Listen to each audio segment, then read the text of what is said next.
لبيك اللهم لبيك لبيك لا شريك لك لبيك إن الحمد والنعمة لك والملك لا شريك لك لبيك اللهم لبيك لبيك لا شريك لك لبيك. السلام علیکم ورحمۃ اللہ وبرکاتہ.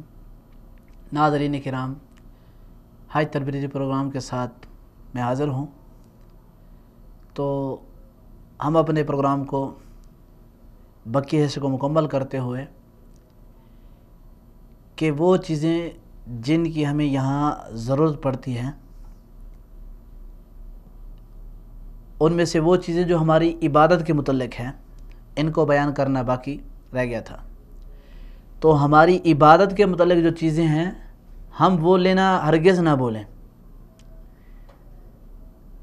جس کے اندر حج اور عمرے پر مبنی کتاب، جس میں حج عمرے کا طریقہ لکھا ہوا ہو، اور اس کے علاوہ دوران طواف، دوران سعی، اور اس کے علاوہ حج کے دنوں میں یا ایام تشریق میں جو ہم نے دعائیں پڑھنی ہیں، دعاؤں کے متعلق خاص، ایک کہتے ہیں عام دعائیں، روزمرہ کی خاص دعائیں. جس طرح میں نے پہلے بتایا کہ دعاؤں کے اندر ہماری روزمرہ کے جو ہمیں معاملات جن سے سامنا پڑتا ہے معاملہ، وہ دعائیں ہمیں زیادہ سے زیادہ لکھوانا چاہیے مولوی صاحب کو کہہ کر کہ مجھے اپنے متعلق، اپنے اللہ مجھے شر سے بچائے رکھے، اس کے متعلق دعا، اللہ مجھے فتنوں سے بچائے کر رکھے، اس سے متعلق دعا، مجھ پر تقوی اور پرہیزگاری باقی رہے اور میں گناہوں سے دور رہوں، اس کے متعلق دعا. جیسے اللہم اقسم لنا من خشیتک ما تحول بین، یعنی جو بھی اس کے متعلق دعا ہیں وہ دعائیں لکھوائے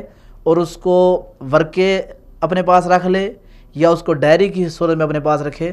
تو حج عمرہ کے متعلق کتاب، گائیڈ اور دعاؤں کے متعلق خصوصی وہ اپنی تیار کروائے. جن دعاؤں کو انہیں اپنی زندگی کے اندر زیادہ ضرورت ہے، خاص کر وہ دعائیں، کیونکہ یہاں کوئی دعا خاص نہیں ہے الا چند مواقع کے، کوئی دعا خاص نہیں ہے کہ آپ نے لازماً وہ دعا پڑھنی ہے. تو اس لیے آپ کو جس دعا کی ضرورت ہے،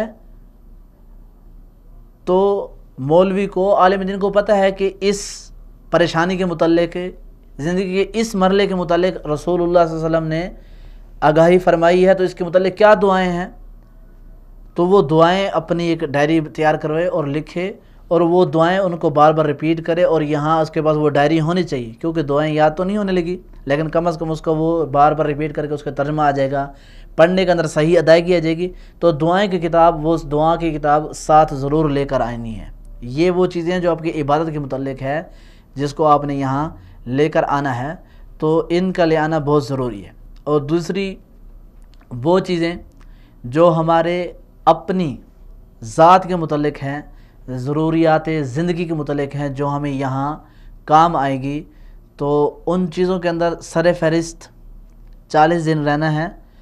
تو اس لیے ظاہری بات ہے مونچھیں کاٹنی پڑے گی، چھوٹی کینچی کی ضرورت پڑے گی. اور یہاں کہاں سے ڈھونڈیں گے ہم؟ مزدلفہ میں، عرفات میں، یا یہاں واپس آ کر مکہ مدینہ کہاں سے ڈھونڈیں گے؟ یا اگر مل گئی تو مہنگے داموں خریدنی پڑے گی.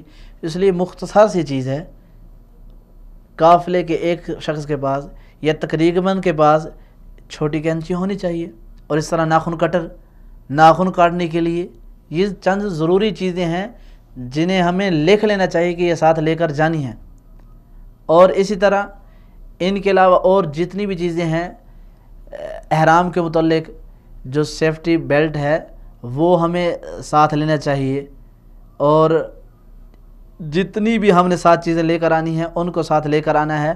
اور لباس اختیار کرتے ہوئے کہ لباس کتنے سوٹ ہم نے ساتھ لے کر آنے ہیں. اور یہاں جو چیزیں سامنے ہم نے ضروریات کے متعلق لے کر آنی ہیں، ان میں ایک مین چیز برقع ہے. خواتین آتی ہیں یہاں، وہ سمجھتے ہیں وہاں سے آنے والی اچھی بلی اپنے علاقوں میں گھروں میں پردہ کرنے والی، لیکن وہ سمجھتی ہیں وہاں سے یہاں آ کر صرف عبادت میں مصروف ہوں گے. وہ قیامت کا منظر ہوگا، کوئی کسی کو پردے کی ضرورت نہیں ہوگی. اور پھر یہاں مارکیٹوں میں، بازاروں میں جا کر دکانداروں سے بات چیت کرتے ہیں، پردہ نہیں کرتے. انا للہ و انا الیہ راجعون. اتنے اہم فریضے کو ادا کرتے ہو، اتنی غفلت.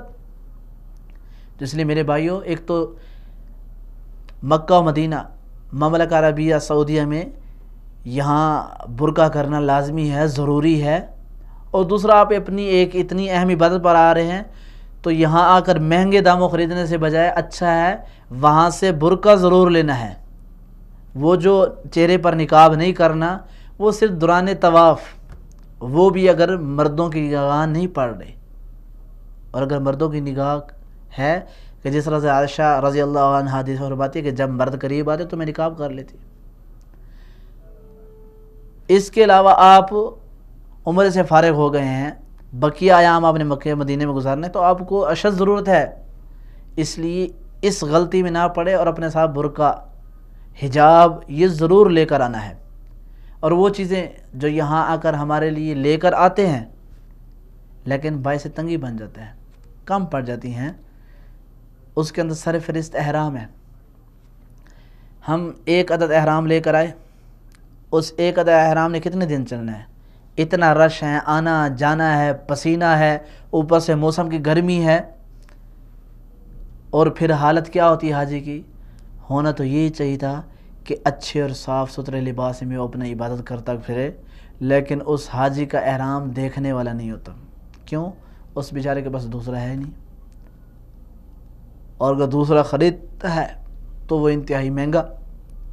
اور وہ خاص کر ہمارے پاکستان انڈیا سے آنے والے افراد وہاں سے جو کپڑا لے کر آتے ہیں سفید، وہ باریک ہوتا ہے، لیکن یہاں پر جو استعمال ہوتا ہے وہ ملائم ہوتا ہے لیکن موٹا ہوتا ہے، ہماری طبیعت کے موافق نہیں ہوتا. ایک مہنگا اور ایک طبیعت کے موافق نہیں ہوتا. اس لیے اپنی ضرورت کو دیکھ کر 2-3 احرام ساتھ ضرور لے کر آئیں. ہو سکتا ہے احرام کی چادر لیٹے گم ہو گئی، رش تھا، رش کی وجہ سے چادر گری اور دوبارہ ملی نہیں، کہاں گئی؟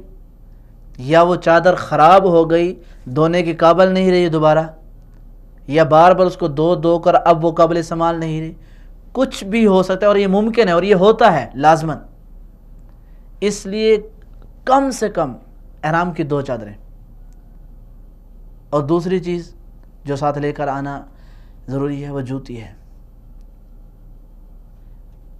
اکثر حجاج کی یہ حالت ہوتی ہے، یہ جو باہر پڑے ہیں نا جوتیاں، یہ اٹھا لو، کسی کی بھی ہیں.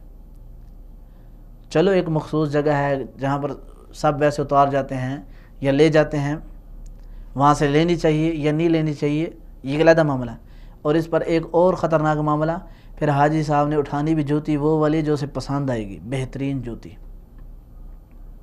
وہ کیا ہے، میری کوئی اٹھا گیا، میں نے بھی کسی کو اٹھا لی. حاجی صاحب آئے حج پر ہوئے ہیں. میرے بھائیو 2-4 روپے کی بچت کے پیچھے اپنا حج عمرہ اپنی عبادت، کسی کی جوتی اٹھانا پاکستان میں نہیں، مکہ مدینہ میں، حرمین شریفین میں، جہاں عبادت کا دگنا چگنا ثواب ہے تو پھر گناہ. اور ہم بے فکر ہو کر کہ کوئی نہیں یہاں سے سب اٹھا رہے، دلیل یہ ہوتی ہے، اور ہم نے پوچھا یہاں سے اٹھا لو. تو اس لیے وہاں سے اولا تو یہ ہے کہ سستی جو جوتی ہو، جو پہننے کے قابل ہو، وہ ہم لے کر آئیں 2-3.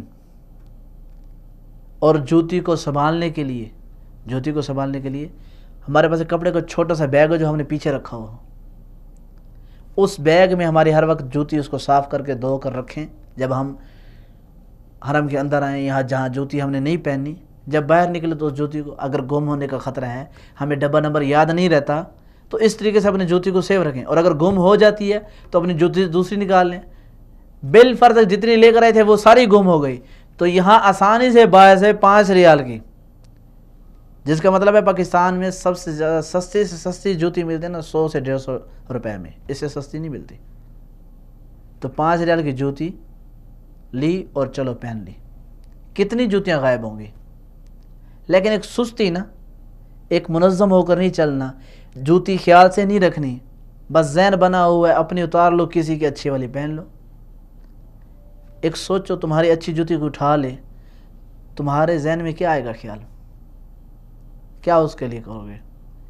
ٹھیک ہے درگزر کرو گے، لیکن دل کر رہا ہوگا درگزر. ایک آہ جو ہوتی ہے وہ بھی کافی ہوتی ہے کسی کی. تو اس لیے اپنے عمرے کو خراب نہیں کرنا، اپنے حج کو خراب نہیں کرنا. اور یہ جوتی کے معاملے میں انتہائی احتیاط برتیں، کسی کی نہ اٹھائیں. چاہے پھٹی ہوئی ہے، جوتیوں کا ڈھیر لگا ہوا ہے، پھینکا جا رہا ہے، آپ کی نہیں ہے بس یہ سوچے یہ میری نہیں ہے. یہ مین پوائنٹ ہے کہ یہ میری نہیں ہے. جس کسی کی بھی ہے پھینک دیجئے, میری نہیں ہے. اس کے ساتھ ہی اجازت چاہتے ہیں. اللہ حافظ.